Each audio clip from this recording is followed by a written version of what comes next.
Prepárense, porque a partir de ahora nos lanzamos al infinito y más allá. Un extraño programa alimentado con un conjunto de conocimientos obtenidos mediante la observación y el razonamiento sistemáticamente estructurados y de los que se deducen principios y leyes generales. Sí, ciencia. Un tubo de ensayo en el éter para el que se necesita mucho de investigación sistemática y una buena dosis de locura también. Y mirá lo que pasó con Galileo, porque él decía que la Tierra no era el centro del universo, sino que era el Sol, y terminó confinado en su casa, preso, etc. Y nosotros enseñamos en la facultad hoy lo que en aquella época se decía que era una locura total. Desde el presente viajamos al pasado y, ¿qué se creen? También tratamos de remontarnos hacia el mañana. ¡Qué gravedad, Newton, eh! Para entender de dónde venimos, quiénes somos y hacia dónde vamos. No tiene que imaginarse el espacio-tiempo como una tela tridimensional. Cuando todas las masas se mueven, producen estas arruguitas en la tela, que son las ondas gravitacionales. Y donde siempre, pero siempre, preguntamos para aprender. ¿Sabés qué se necesita para hacer un buen lugar de física? 4 paredes y gente brillante adentro. Al infinito y más allá. Una hora, bueno, casi una hora, de ciencia, salud y tecnología con Nora Bar en el Destape Radio. Bienvenidos. Hola amigos, ¿cómo están? Bueno, nosotros acá contentos porque iniciamos un nuevo viaje al infinito y más allá. Como siempre, con las noticias importantes en ciencia, salud y tecnología. Hoy la verdad es que hay varias noticias dando vuelta no muy alentadoras. Primer caso de dengue sin antecedente de viaje en la provincia de Buenos Aires. Un hombre de La Matanza, de alrededor de 34 años. Está bien, no tuvo que ser internado ni nada, pero con esto se iniciaría la temporada de dengue en la provincia de Buenos Aires, lo cual no es una noticia justamente alentadora. Pero bueno, por suerte vamos a tener recursos genuinos, elaborados, diseñados y desarrollados por nuestros investigadores para hacer diagnóstico. Y de eso vamos a hablar en unos instantes. Otra noticia preocupante, muy preocupante, es que ayer se finalizaban el stock de medicamentos para prevenir la transmisión vertical del VIH de madres a bebé. La mamá se puede interrumpir la transmisión del VIH a su bebé con un tratamiento justamente durante el parto o en las horas cercanas al parto, y lamentablemente los stock con los que se contaba de antirretrovirales vencían ayer y no había nuevas entregas. Esto es una entrega que tiene que hacer el programa de VIH-Sida de la Nación. Esperemos que esto pueda subsanarse rápidamente porque realmente es algo muy preocupante. No solo se pone en riesgo al bebé que nace, sino que, es otra persona con la infección, con lo cual aumenta el riesgo de infección para el resto. Estas noticias no son muy alentadoras, pero tenemos otras muy lindas, así que los invitamos a acompañarnos en los próximos 60 minutos en una recorrida así supersónica por las noticias importantes en ciencia, salud y tecnología. Al infinito y más allá. Al infinito y más allá. Al infinito y más allá. Al infinito y más allá. Para aprender, imaginar y soñar no hay edades. Al infinito y más allá. Ciencia, salud y tecnología. Con Nora Bar por el Destape Radio. Muy bien, y como hacemos cada viernes, les contamos que estamos en vivo a través del Destape hasta las 22. Ustedes nos pueden seguir como siempre a través de la transmisión en vivo en el canal de YouTube del Destape, a través de TDA del canal número 20 de Telecentro, y nos pueden escuchar, por supuesto, a través de la M1070. Recuerden además que todos aquellos y aquellas que quieran seguir disfrutando de los contenidos de Al Infinito y Más Allá, pueden hacerlo. Pueden escuchar donde quieran y cuando quieran cada uno de los segmentos del programa en formato de audio tipo podcast, ingresando sencillamente a www.norabar.com.ar y allí van a encontrarse con Talentos, las noticias, cada una de las entrevistas y todos los programas completos del ciclo.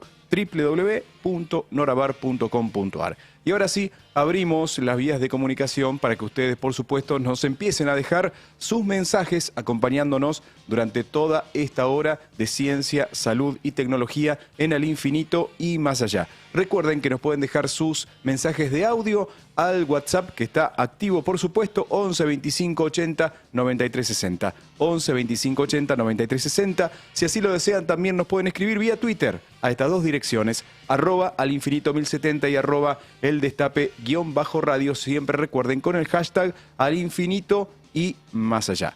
Nora, si te parece, vamos entonces a la primera entrevista de esta noche. Así es, y les decía que íbamos a hablar sobre algo importante, un logro de investigadores argentinos, de una red federal de investigadores argentinos, porque y que tiene que ver con el dengue justamente. El año pasado fue una epidemia, un brote histórico en dengue, con casi 500 fallecidos, 500.000 registrados, porque hay muchos que no concurren al sistema de salud. Y se espera que ya el dengue está instalado en la Argentina, no hubo transmisión durante el invierno. Se espera que este año volvamos a tener la presencia de dengue en el verano, más aún con calores crecientes, que son los que anticipa el Servicio Meteorológico de la Nación. ¿Qué es importante en todo esto? Bueno, por un lado la prevención, sabemos que hay una vacuna. La vacuna está aprobada por la ANMAT. No es fácil para quienes quieren conseguirla en medios privados, ya que solo se administra en la ciudad de Buenos Aires hasta los 24 años, en otras provincias a grupos de edad un poco más extensos, pero quienes quieren concurrir a vacunatorios privados no es fácil conseguirla. Mucha gente que fue a ponerse la vacuna, incluso abonándola, no tuvo suerte de conseguirla. Tenemos la vacuna, tenemos medios de prevención, de controlar la proliferación de los mosquitos, los Aedes aegypti, que son los que transmiten el dengue. Pero otro elemento importante para controlar el dengue es poder hacer el diagnóstico, porque sabemos que cuando una persona se infecta con reiteradas veces con más de un serotipo del virus, del que hay 4, los cuadros pueden ser más graves y aumenta bastante el riesgo de un cuadro grave de dengue. Claro, el año pasado con tantos casos, hubo aumentos en algunos lugares del 1000% de los casos, los hospitales, los laboratorios no tenían a veces los insumos para hacer diagnósticos. Se hacía un diagnóstico clínico, por los síntomas, por la sintomatología, por el nexo epidemiológico, si había alguien en la cuadra, en la familia, que se había infectado. Pero este año, y esta semana acaba de darse a conocer, ya tenemos aprobado un kit made in Argentina para diagnosticar el dengue. Y además un kit con un rendimiento, con una calidad igual o mejor que los importados. Para saber más sobre esto, vamos a hablar con Belén García Fabián.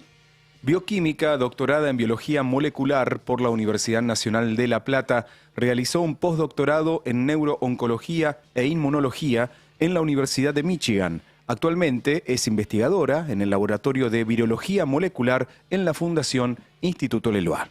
Hola Belén, muchas gracias por atendernos. Buenas noches, ¿cómo están? Bueno, lo primero, felicitaciones. Un orgullo enorme que hayan desarrollado esto y diríamos casi en tiempo récord, porque esto es producto, el primer producto. Iban a venir varios más si se mantenía la financiación y se mantenía el esfuerzo invertido en esta red federal, pero este es uno de los 23 proyectos, grandes proyectos que se consideraron estratégicos y que justamente se adjudicaron $1 millón a cada proyecto a lo largo de 4 años, y va a ser para desarrollar, como decimos, cosas, transferencia de tecnología o avanzar en áreas de la ciencia consideradas estratégicas para el país. Ustedes rápidamente ya tienen el primer resultado de esta red federal, que justamente lo que quería era hacer plataformas o una plataforma de kits de diagnósticos de distintas infecciones, ¿no? Muchas de ellas para las que no hay incluso a nivel internacional, porque son enfermedades que no interesan tanto en otras partes del mundo. Y esta semana nos sorprendieron con que no solo tienen ya el primer kit que se llama Detectar Dengue, sino que ya está aprobado por la autoridad regulatoria, por la ANMAT. ¿Cómo fue esto? ¿Cómo pudieron hacerlo? Contame cómo se hizo, en qué consiste y qué es lo que va a permitir ahora a los médicos y a los laboratoristas especialmente que empiecen a recibir muestras de pacientes infectados y tengan que decidir si son positivos o negativos para dengue. Sí, gracias Nora por la introducción. Yendo a la primera pregunta, creo que es muy importante resaltar que es un esfuerzo colaborativo. Hay mucha gente que participó y muchas de las personas involucradas son parte de la red que vos comentabas, esta red de laboratorios de investigación federal. Particularmente hay una investigadora que se llama Karina Salvatierra, que está en Posadas, está en Misiones, y desde ahí recibimos varias muestras de personas que estaban cursando la enfermedad de dengue, y eso nos permitió justamente hacer el desarrollo del kit con bastante velocidad, porque uno cuando encara uno de estos proyectos, la clave para tener un producto de calidad es contar con las muestras reales, ¿no? Con las muestras de pacientes y que estén bien caracterizadas. Entonces, este gran logro, que esta buena noticia que tuvimos de poder aprobar el kit, de tener el kit aprobado en ANMAT, se logró después de recolectar muchas muestras, de probar un montón de reactivos, de que haya mucha gente involucrada en lo que es la producción y el escalado de estos kits. Esto se hace en Laboratorio Lemos, que es una pyme argentina con quien estamos colaborando desde la época de la pandemia en el grupo Andrea Gamarnik, y desde que yo pertenezco a este grupo desde el año pasado también. Así que, como decís vos, es muy importante contar con ese proyecto y con el dinero de ese proyecto, ¿no? Porque es lo que a nosotros nos permite seguir desarrollando kits y poder otorgarlos al sistema de salud. La idea es que parte de ese dinero que se gane de las ventas de esos kits vuelvan a los proyectos de investigación que se hacen en Fundación Leluar, y que con eso se siga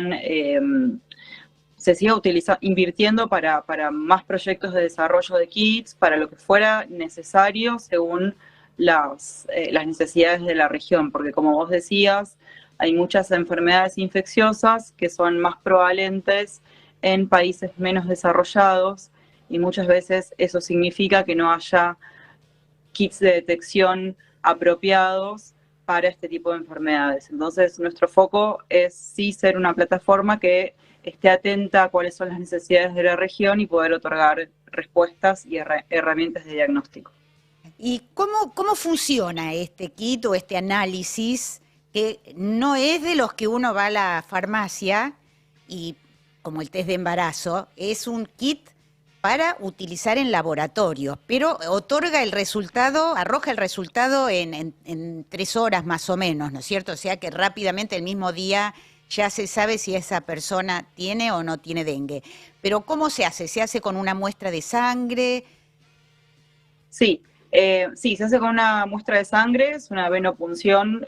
La persona que quiera testearse tiene que ir a un laboratorio de análisis clínicos o a un hospital.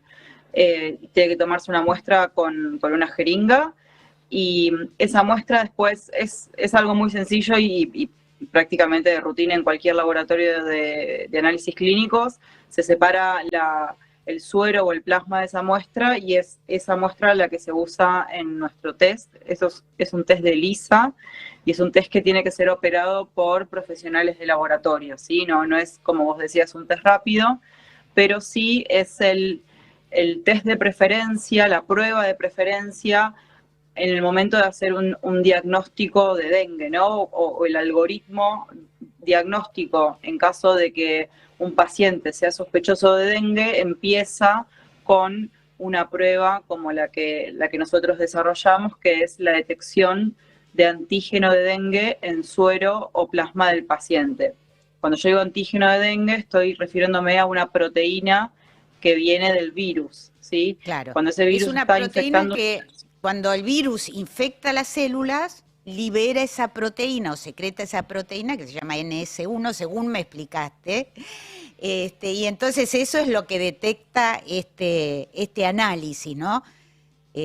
Ustedes, digamos, lo que hace el laboratorista es poner esa muestra de suero o de plasma en unos tubitos, y si está esa proteína presente, los tubitos o los pocillitos viran a un color azul. Todo esto que estoy diciendo me lo explicó Belén esta semana, por eso lo puedo comentar.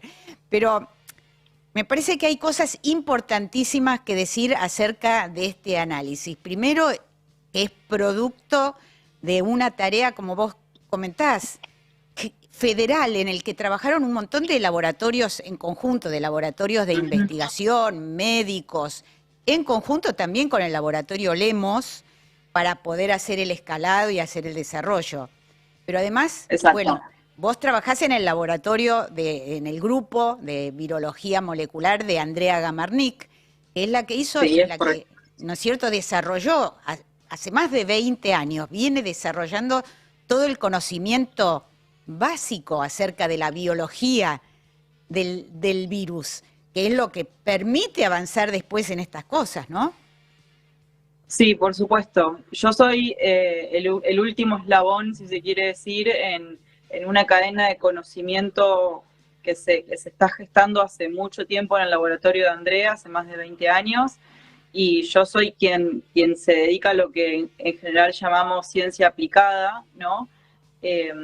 Pero claro, en los momentos en los que uno tiene que pensar cómo desarrollar este tipo de test, qué reactivos utilizar para este paso y este otro paso, los pasos que me refiero que son necesarios para correr esta prueba en un laboratorio, o cuando las cosas no nos salen, ¿no? Cuando pensamos que si pongo esto y después le pongo lo otro, nos va a dar bien y no nos da y hay que recalcular. En esos momentos es muy importante conocer con qué uno está trabajando, ¿no? Con qué virus, qué estructura tiene, por qué puede ser que no tengamos los resultados que esperamos, cómo es la biología de esta proteína que estamos detectando. Conocer todo eso, todo ese conocimiento viene de lo que en general se llama la ciencia básica. Mucho conocemos gracias al aporte que se hizo en el laboratorio de Andrea. También hay muchos otros grupos en el mundo que estudian dengue, y digamos, otros grupos también han publicado mucho en torno a lo que son test de ELISA, que es lo que nosotros desarrollamos. Así que siempre la ciencia es un trabajo colaborativo, y es importante remarcarlo, porque sin ciencia básica muy difícilmente haya ciencia aplicada, haya transferencia. Se tiene que conocer mucho acerca de lo que uno está, con lo que uno está trabajando, de lo que uno está hablando, para poder después entender de qué manera eso puede servir o de qué manera eso se puede trasladar hacia algo que sea útil, ¿no? Es muy importante hacerlo notar esto, porque 23 años de trabajo acá en este laboratorio de ese grupo no es algo que se pueda hacer de un día para el otro, ¿no es cierto? Todo esto, uno le pide resultados a los investigadores, pero los resultados no vienen, no es algo lineal que uno... lo que vos comentás, ¿no? Que a veces las cosas no salen, hay que recalcular, digamos, se necesita un bagaje enorme de conocimiento para producir a lo mejor un producto. Y en este caso, ¿por qué es importante? Bueno, vamos a tener un test made in Argentina, o sea, un test local que no vamos a tener que depender de que una empresa internacional quiera venderlo acá. Pensemos que el año pasado, no solo en la Argentina hubo récord de casos, en toda la región. Brasil tuvo una enormidad, una cantidad enorme de millones de casos.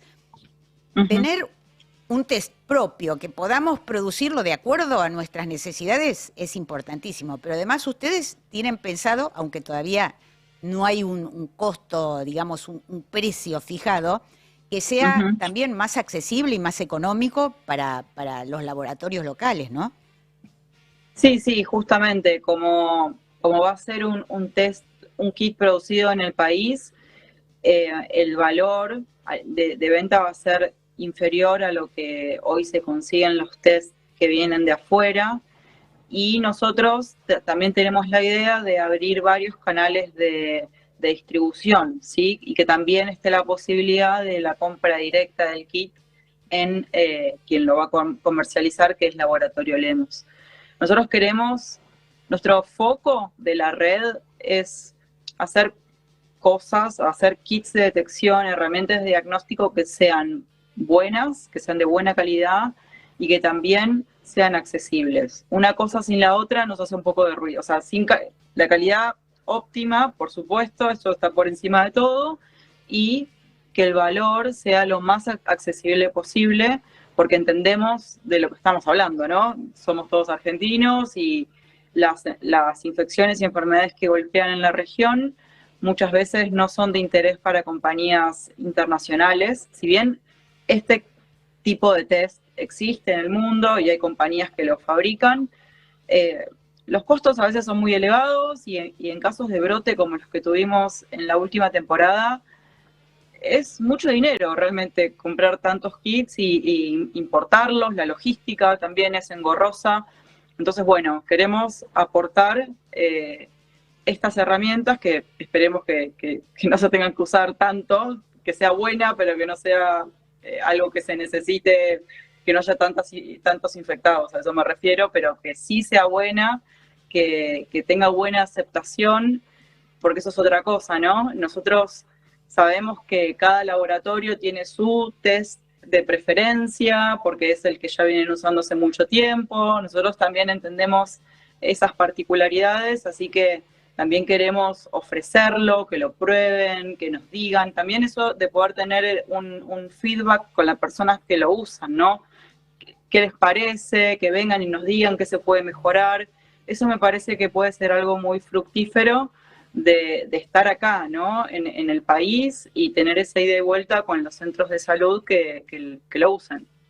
Absolutamente. Y bueno, no nos queremos despedir sin preguntar cómo sigue esto, porque esto era un proyecto por 4 años. ¿Les están enviando los fondos? ¿Cómo? Porque tienen todavía mucho por hacer, no solo con este test que lo van a mejorar, le van a incorporar determinaciones, sino también con otros. Sí, este es uno de varios proyectos que tenemos en agenda, y sí, lo que no sabemos es cuándo van a pagar la siguiente cuota de este proyecto que ganamos el año pasado. Y eso es un ejemplo de la situación por la cual está pasando CONICET en este momento.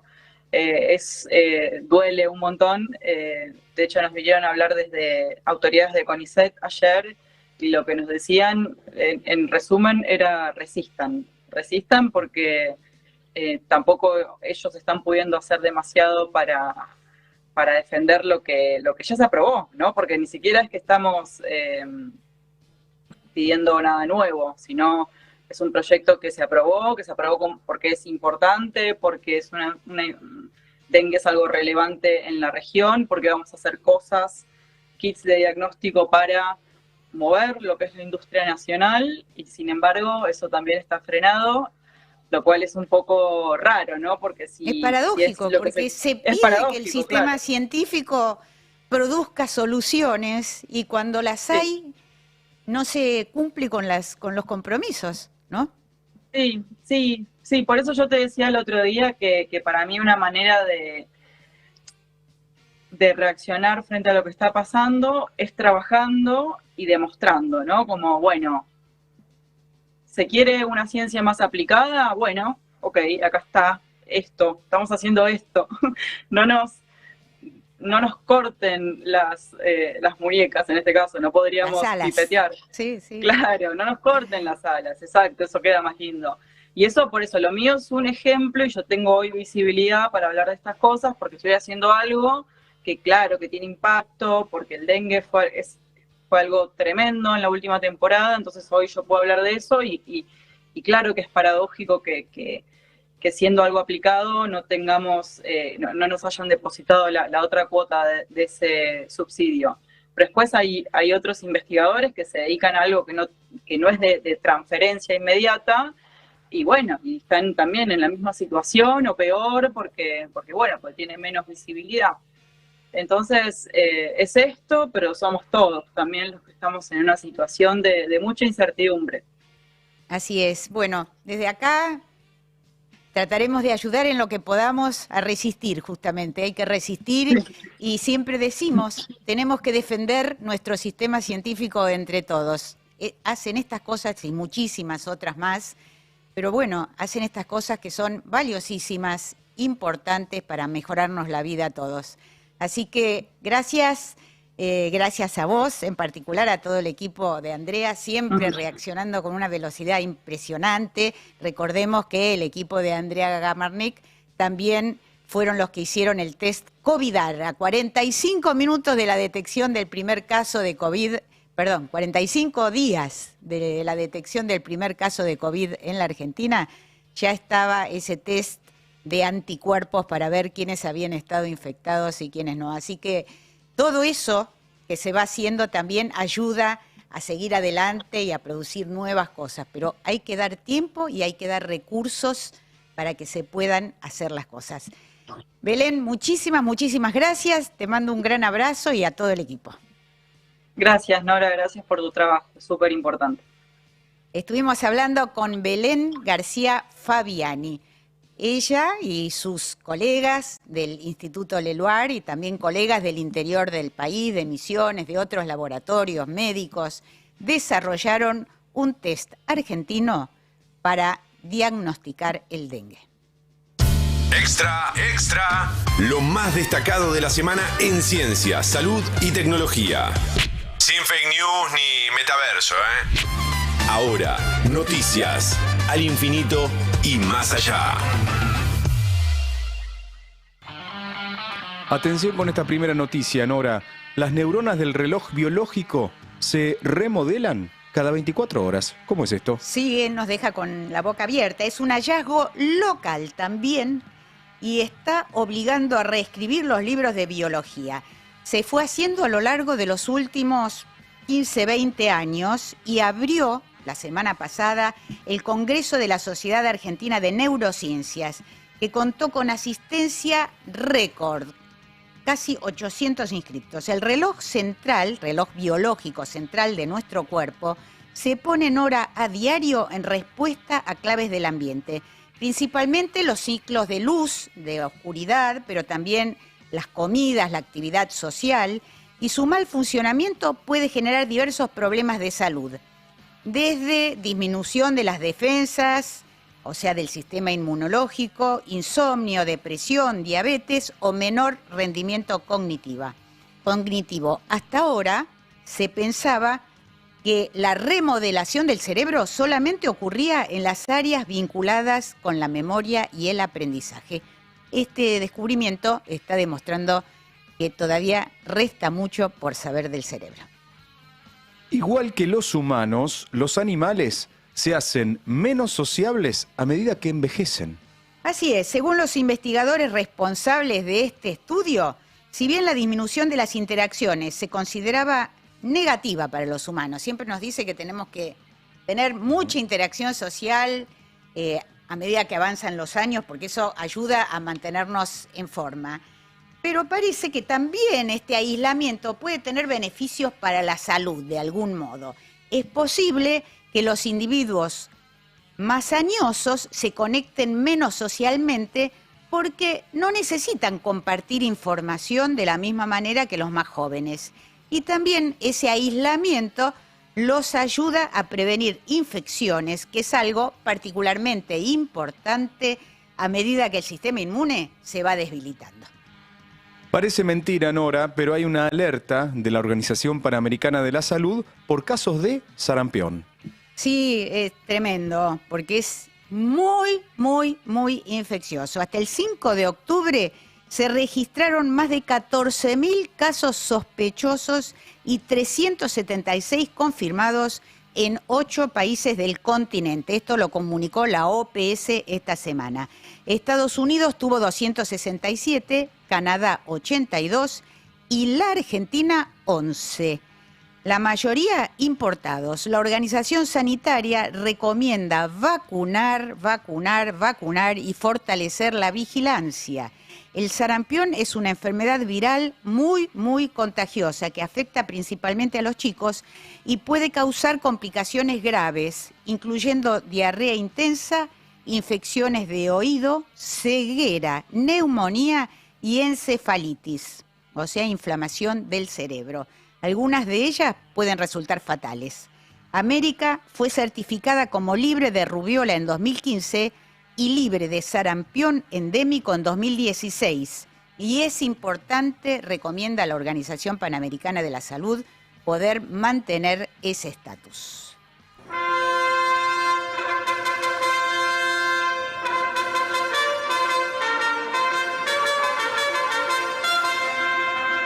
¿Sabías que...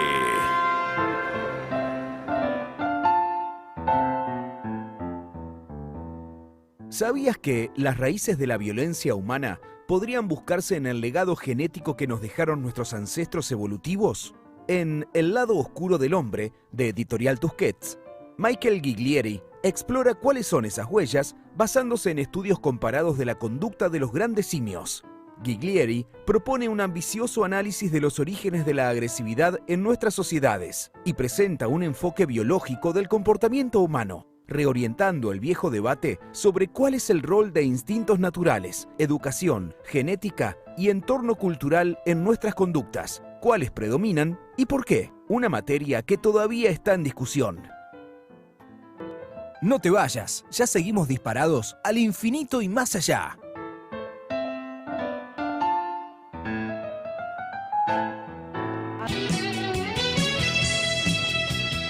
Muy bien, abrimos de esta manera el segundo bloque en Al Infinito y Más Allá. Como sabés, estamos hasta las 22 en vivo a través de AM 1070, también a través de TDA del canal número 20 de Telecentro y nos pueden seguir, por supuesto, a través de la transmisión en vivo del canal de YouTube del Destape. Nuestras vías de comunicación habituales para que vos sigas participando, como mucha gente lo está haciendo. Muchas gracias por estar del otro lado. Vía WhatsApp 11 25 80 93 60, 11 25 80 93 60. Vía Twitter a estas dos direcciones, @alinfinito1070 y @eldestape_radio y también a través del chat de YouTube. Antes de ir a la segunda entrevista de esta noche, vamos a compartir algunos de los mensajes de ustedes que nos llegan a través de las vías de comunicación. Ana Caferata, lo importante de Nora Bar es el nivel de información, salud, tecnología, sanidad, temas varios que no se habla comúnmente. Ana María Lucero, siempre espero ver este programa. Bienvenida Nora Bar y equipo, importantes temas para informarnos bien, entrevistas a científicos. Gracias Nora, los vemos a través de TDA. Nora y equipo, tendría que ser obligatorio ver este programa, es espectacular, muchas gracias. Silvia Foix dice, qué injusticia, con lo que trabajan para todos encima les obturan la investigación. Esto tiene que ver con la nota que recién realizabas a Belén por el tema del dengue y su investigación. Diana Sosa, felicitaciones a Belén y a su equipo por este logro, son un orgullo nacional. Algunas muestras de todos los mensajes de ustedes que nos llegan, les agradecemos muchísimo y ahora sí, vamos a la segunda entrevista de esta noche. Nora, ¿te parece? Así es, Sebastián, y déjenme contarles que Belén es una de los investigadores que ya tienen aprobado el ingreso al CONICET y hace un año que está esperando el alta para ingresar al CONICET. O sea, realmente lo que hacen es ellos sí, heroico. ellos sí que son héroes lo que están haciendo. Bueno, seguimos en este sobrevuelo así a velocidad supersónica por las noticias importantes en ciencia, salud y tecnología. Y esta semana, bueno, tuvimos un notición, no una noticia, porque un equipo del Museo Argentino de Ciencias Naturales, Bernardino Rivadavia, el que está en Parque Centenario, de la Fundación Azara con también un representante de la Academia de Ciencias China, se fueron a buscar dinosaurios emplumados y encontraron algo que conmocionó al mundo paleontológico, a tal punto que salieron notas en todos los medios del mundo, Australia, en el mundo árabe, en el New York Times, en The Guardian. Fue una cosa impresionante. ¿Qué encontraron? Encontraron el fósil de renacuajo más antiguo y mejor preservado del mundo. Y vamos, por supuesto, a hablar con uno de los protagonistas y el que lideró la expedición y el trabajo, que es Federico Agnolin. Licenciado en Biología con orientación en Paleontología y doctor en Ciencias Naturales de la Universidad Nacional de La Plata. Es especialista en paleontología de vertebrados, particularmente dinosaurios, investigador independiente del CONICET en el Laboratorio de Anatomía Comparada y Evolución de los Vertebrados del Museo Argentino de Ciencias Naturales Bernardino Rivadavia e investigador además de la Fundación Azara. Hola Federico, ¿cómo estás? Hola, ¿cómo estás, Nora? ¿Todo bien? Y bueno, una presentación muy larga, ¿eh? Muchos títulos hay ahí. Muchos títulos, pero son los que tenés, los que ostentas, no te inventamos ninguno.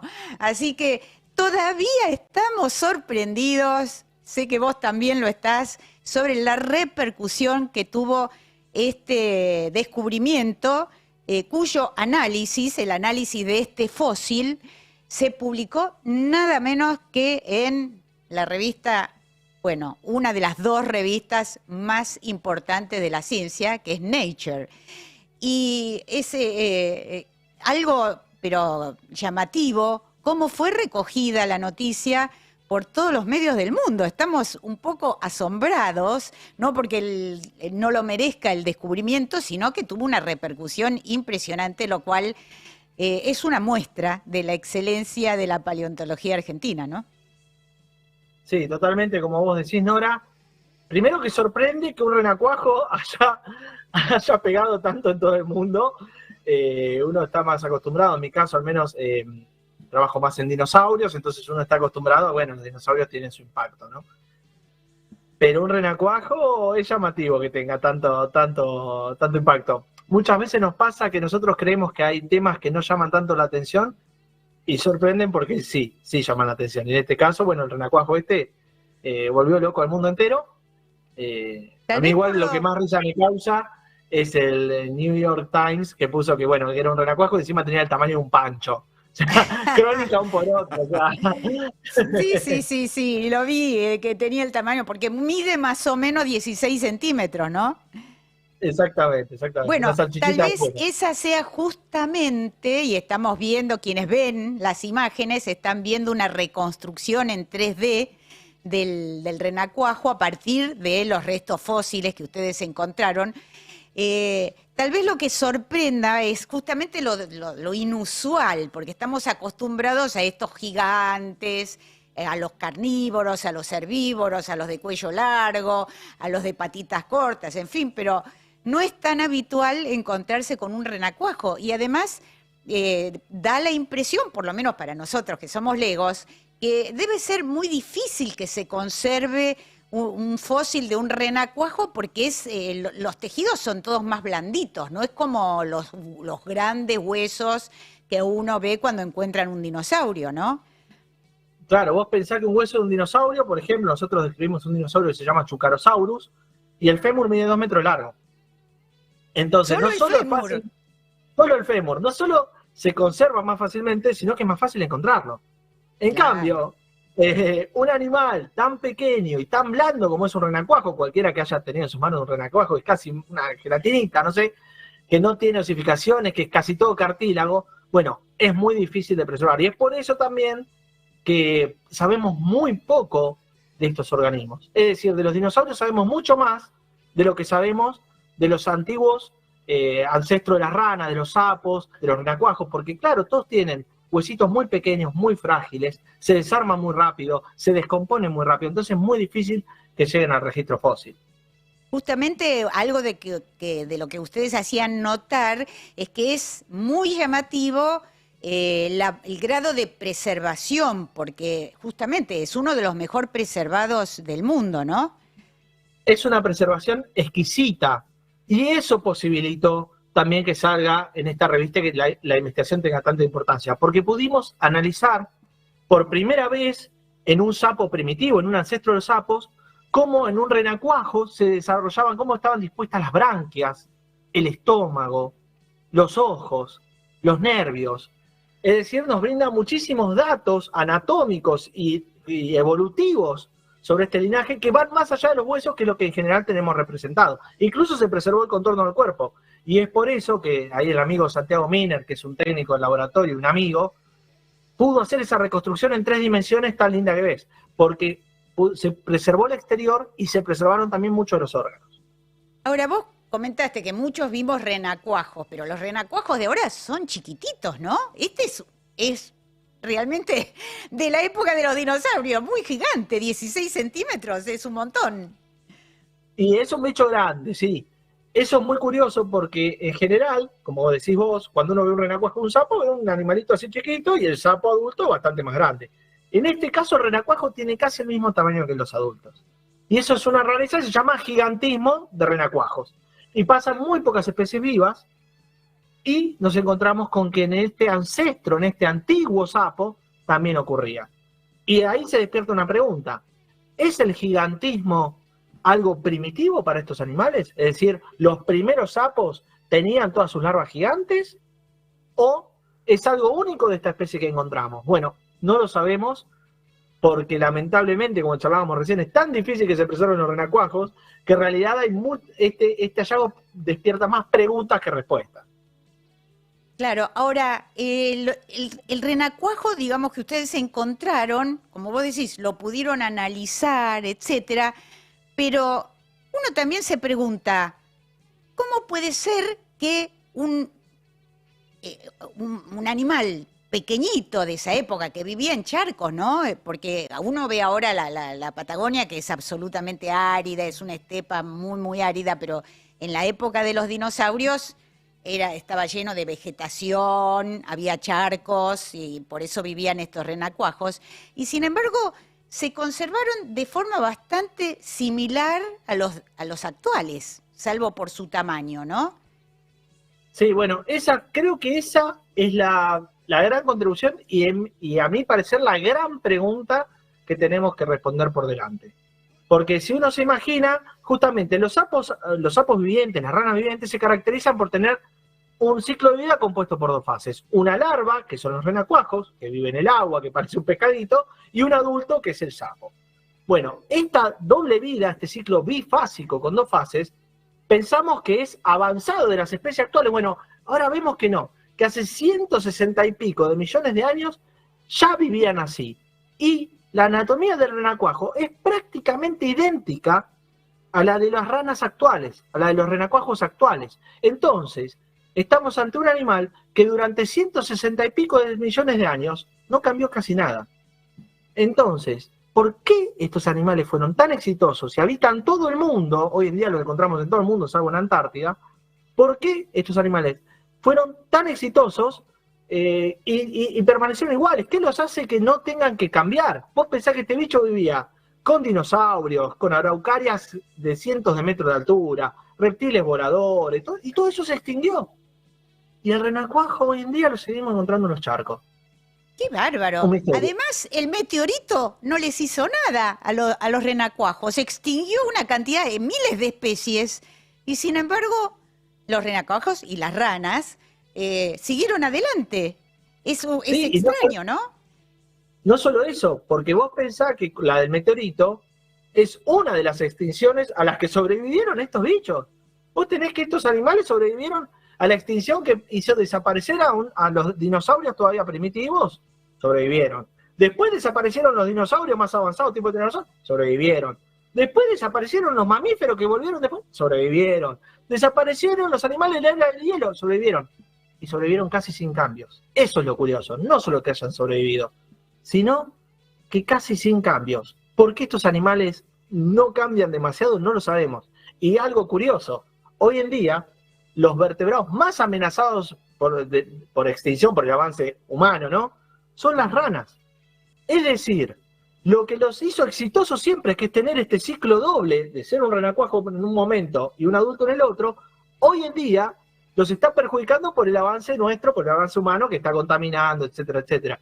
Entonces no sabemos cómo funciona esto ni por qué es esto. Y estas son las preguntas que despierta este hallazgo que me parecen que son fascinantes para pensar, ¿no? Claro, o sea, ningún cataclismo pudo con las ranas, pero llegamos nosotros y pobres ranas están amenazadas. ¿Se sabe qué cantidad de especies de ranas hay actualmente en la Tierra? Sí, yo personalmente no lo recuerdo, pero son varios miles. Y vos tenés animales, por ejemplo, acá tenemos los famosos sapitos pintados, que son los sapitos hermosos, que están adaptados a vivir en desiertos. Entonces vos lo tirás a un charco de agua. Darwin, cuando estuvo viajando por acá por Sudamérica, se encuentra con uno de estos sapos en el medio de un médano, ahí por la zona de Bahía Blanca. Dice, pobre animal, se va a desecar, le está pegando el sol, lo tiró a un charco de agua y el animal casi se muere ahogado porque no sabe nadar bien. Entonces, tenemos una diversidad enorme de anuros que habitan casi todo el planeta. Hasta aparecieron en las aguas del canal de Beagle. Entonces, nada, son muy exitosos, se distribuyen muy ampliamente, pero la contaminación ambiental no se la están bancando tan bien. Claro, ahí estamos viendo el mapa de dónde lo encontraron, que fue justamente en una estancia, ¿no?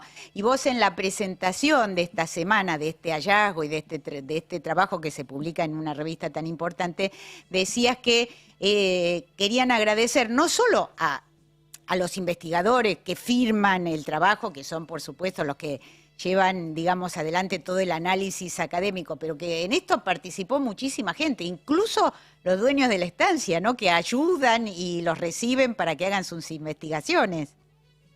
Totalmente. A ver, en primer lugar, somos un equipo grande, todos fanáticos, todos totalmente locos. Entonces, eso viendo, sí.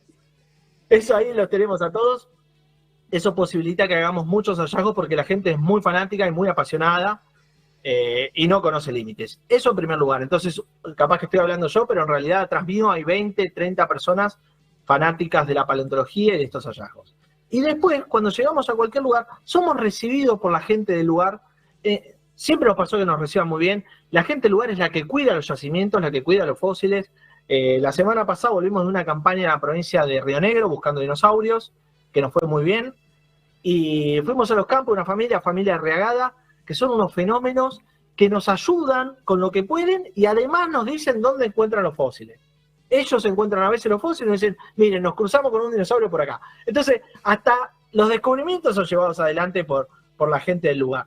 En el caso del yacimiento donde apareció el renacuajo, la familia que nos recibió siempre nos recibió muy bien. Teddy y Marta nos reciben bárbaro, entonces siempre les queremos agradecer porque nos dan una mano realmente. Y cuando a veces estamos en problemas, se nos encajan las camionetas o nos pasa algo, siempre están para ayudarnos. Así que hay que agradecerles eternamente a toda la gente. Claro, bueno, también ustedes decían que esto es importante, hacer ver todo este trabajo. En este momento ustedes incluso quedaron sin dinero para costear la campaña, en las últimas campañas, porque justamente no reciben las remesas, ¿no? Y pensar que esta es una ciencia aclamada en el mundo. Sí, por suerte la paleontología argentina tiene nivel internacional. Realmente estamos muy orgullosos porque además tenemos una vara muy alta desde los comienzos de la paleontología argentina. Del siglo XIX, que la paleontología argentina es de nivel internacional. Así que eso siempre nos llena de orgullo, ¿no?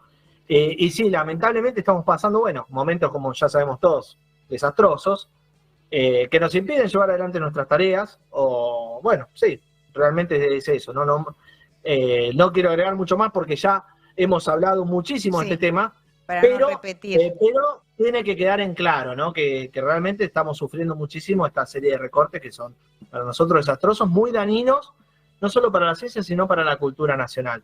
Y te diría más, a mí lo que un poco me molesta un poco más allá de la falta de subsidios y esas cuestiones, es que se ataca mucho a la ciencia, se ataca mucho al investigador, al que quiere aprender más, al que tiene un pensamiento un poco disidente, y creo que ese es un gran problema que vamos a tener a futuro también, porque realmente no es que dicen, bueno, tenemos que recortar porque no nos queda otra, no. Además son los integrantes con CONICET, además son planeros, y además son chorros, y además no sé qué más. En el museo hemos tenido inscripciones violentas, que además con esvásticas, con un montón de cosas, agrediendo a la ciencia, algo que no nos había pasado nunca, ni siquiera en los peores momentos. Y me parece que eso es de una gravedad importante, ¿no? Que se menosprecie tanto al saber, tanto a la ciencia y tanto al conocimiento, a mí me preocupa. Y sin embargo, bueno, este descubrimiento, como decía, fue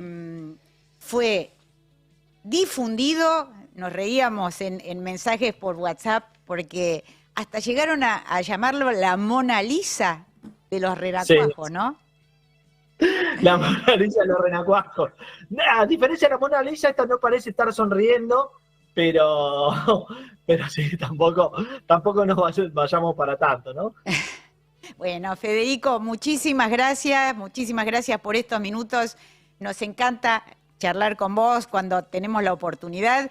Y vos dijiste al pasar que habían estado de campaña y que habían encontrado cosas, así que estamos expectantes porque sabemos que en cualquier momento nos sorprenden con otro gran descubrimiento de este mundo desaparecido, pero que nos despierta siempre el asombro, porque justamente hace tantos millones de años la Tierra era tan diferente y algo ocurrió que interrumpió esa historia, ¿no? Totalmente. Sí, venimos con muchas novedades, así que ya los vamos a ir dando a conocer. Muy bien, ahí estaremos expectantes. Muchas gracias, Federico, un gran abrazo. Siempre un placer. Estuvimos hablando con Federico Agnolin, un máster, uno de los paleontólogos destacadísimos que tiene el país. Es licenciado en Biología con orientación en Paleontología, doctor en Ciencias Naturales de la Universidad Nacional de La Plata, especialista en paleontología de vertebrados, particularmente dinosaurios, investigador independiente del CONICET en el Laboratorio de Anatomía Comparada y Evolución de los Vertebrados del Museo Argentino de Ciencias Naturales e investigador de la Fundación Azara. Instrucciones para ser un talento excepcional. No hay. Pero tranqui, Al Infinito y Más Allá te cuenta historias de vida de mujeres y hombres que sí lo fueron. Al Infinito y Más Allá, con Nora Bar, presenta Talentos Excepcionales.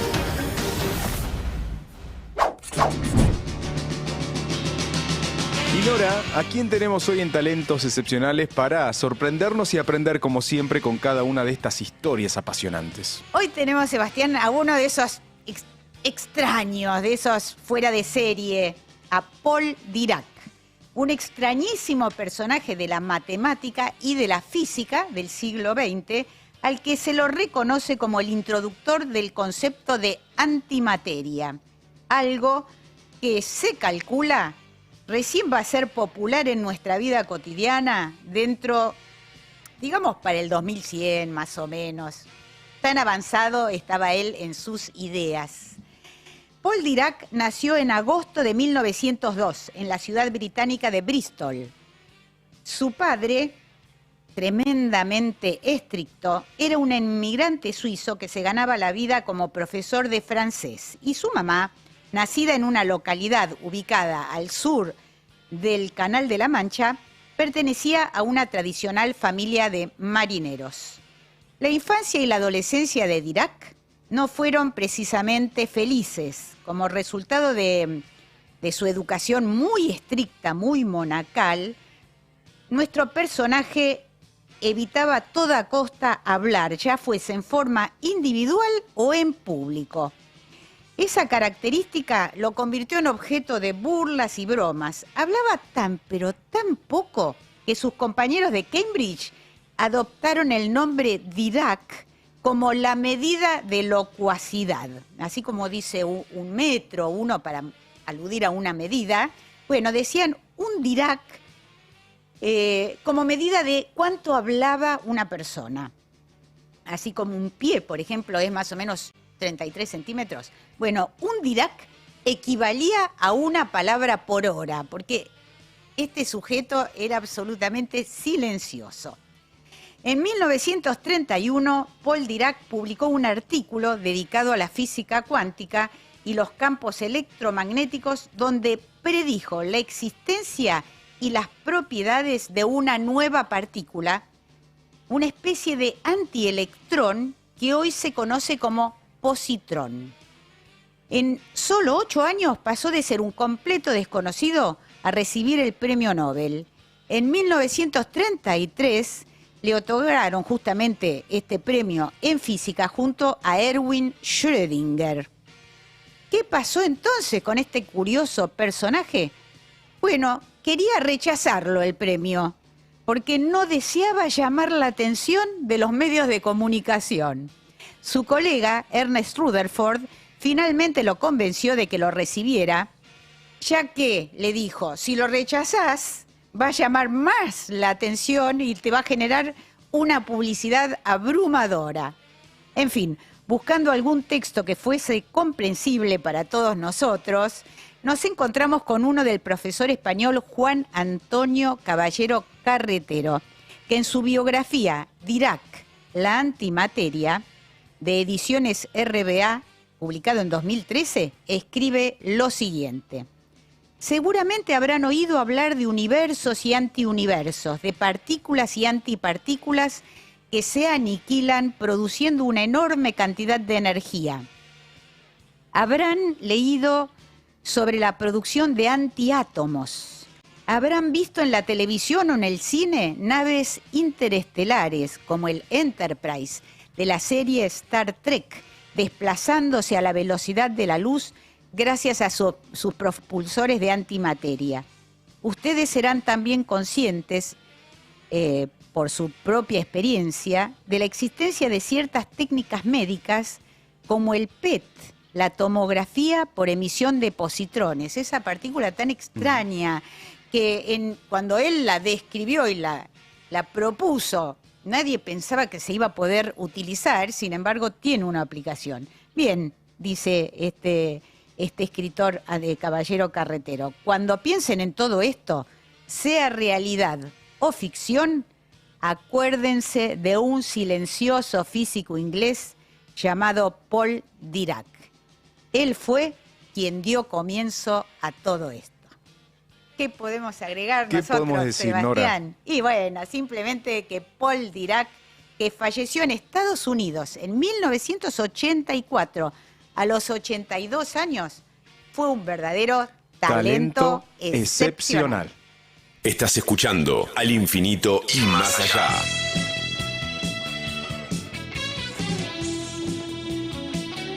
Bueno, Nora, como siempre, corriendo, llegamos al final, no nos queda más tiempo, nos quedan muchos mensajes en el tintero, solo agradecerles que estén del otro lado acompañándonos durante toda esta hora de ciencia, salud y tecnología en Al Infinito y Más Allá. Comenzamos a saludar a todo el equipo, Nora, muchas gracias a nuestro director, Grego Fireman, en cámara y micrófonos, a Jera Verdejos, en videograf, a Tomás Gobar, a nuestro productor de Zócalos, Marcelo Ojeda, en asistencia técnica, Jorge Gaitán, al jefe técnico Germán, a Jesse Estrano en la operación, tirando su magia. Y también a Sebastián Díaz en la locución y coordinación general y a Eva Ojeda Bar en la producción.